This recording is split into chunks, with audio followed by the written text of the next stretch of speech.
Okay, jatend piny Kenya William Ruto sani koro koni jatend piny Amerika Donald Trump siro motegno chenro mag Kenya karanyisi en okang' mar chwalo bila mag Kenya e piny mar Haiti. Ruto bende otielo ni gisiro okang' mar Trump kumo tim mar hera e kind chwech achiel machal. Jafwambo mar Walter Nyambaga chako na chenro mar achiel gi ripot no heyo machal kod mae.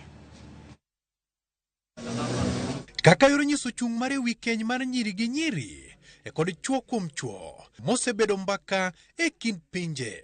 Jatend piny William Ruto oko ni yawuowi nyaka bed mana yawuowi, to nyiri nyaka bed nyiri, ka chwo bende pod nyaka bed mana chwo. Mano e gima Kenya oyie kuome. Ka weche gi Ruto odok ne godo jatend piny Amerika Donald Trump mayando chwo koke chik makumo timbego.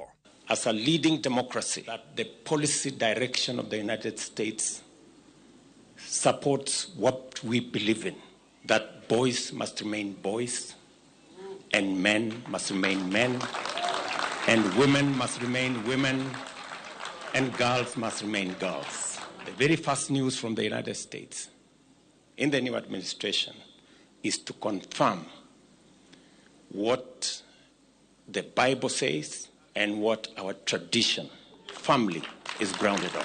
Kolose kindala mane obage kanisa mar Global Cathedral Church Nairobi, Ruto oko ni jatend piny Amerika John Donald Trump siro kang mane Kenya okawo mar jiwo kwe e piny Haiti.